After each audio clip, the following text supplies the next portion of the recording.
Hey guys! How are you all? I wanted to talk about some stuff that I personally think should be more talked about in the K-pop community than what it already is.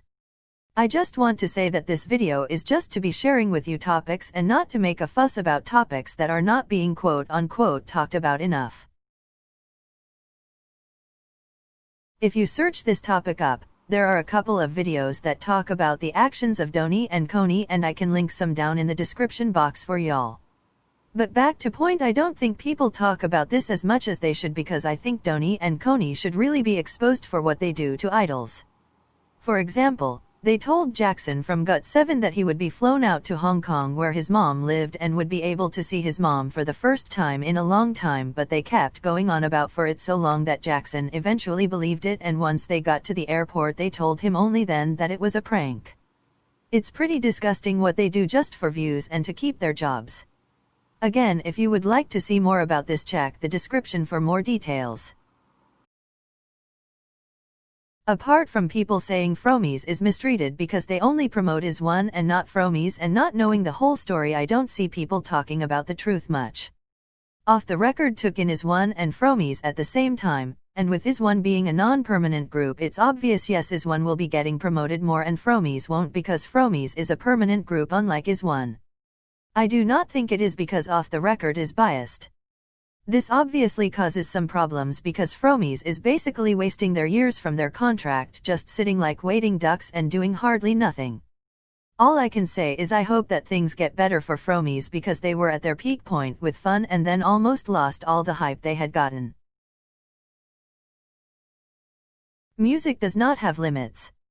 It is for everyone. Who are you to decide who listens to music and who doesn't? Music is for everyone, no matter what race, gender, or sexuality you are. How are you going to attack someone just for living their lives? Boys don't have control of what gender they are born with.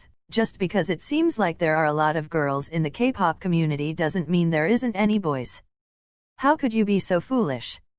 If you see this happening, I suggest you tell that person straight to their face. Music never had limits and it won't start having limits now.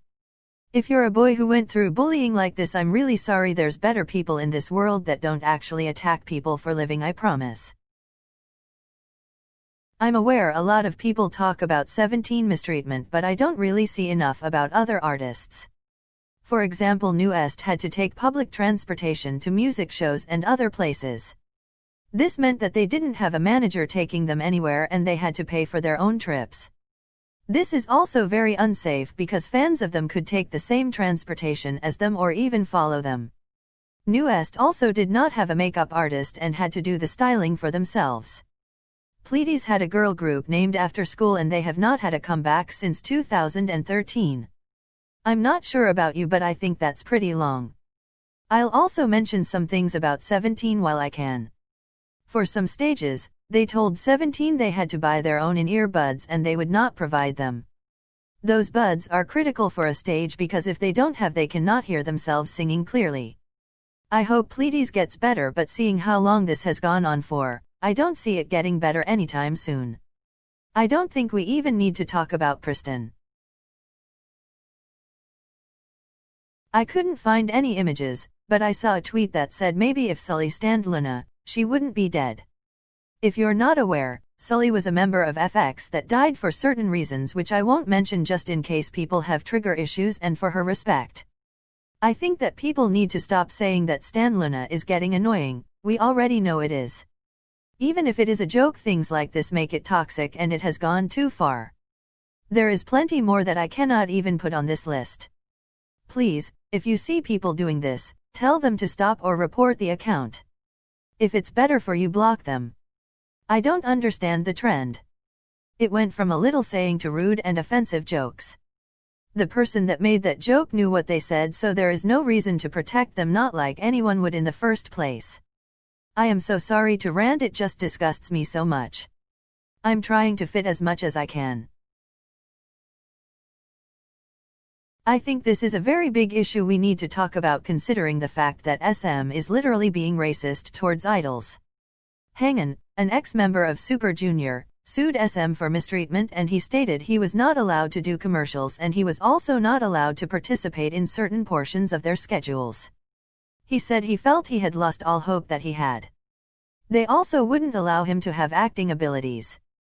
Chris and Luhan left SM in 2014. Chris stated that SM did not respect his opinions or decided to not take into consideration about his health and well-being. For example, it was believed Chris had a heart condition and he had to be taken to the hospital very often, but yet he was treated very poorly for it.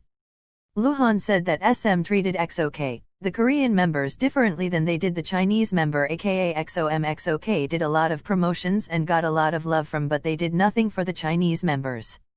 There is too much going on with Chinese idols and too much to put down, so if you want to go and see more about, check that description box. Anyways guys, I'll make a part 2 since this video is getting too long and you're probably getting bored lol, so I'll stop with the rants and I'll move about my day. I hope you're doing well and stay healthy guys. That turned the friggin' frogs gay. Do you understand?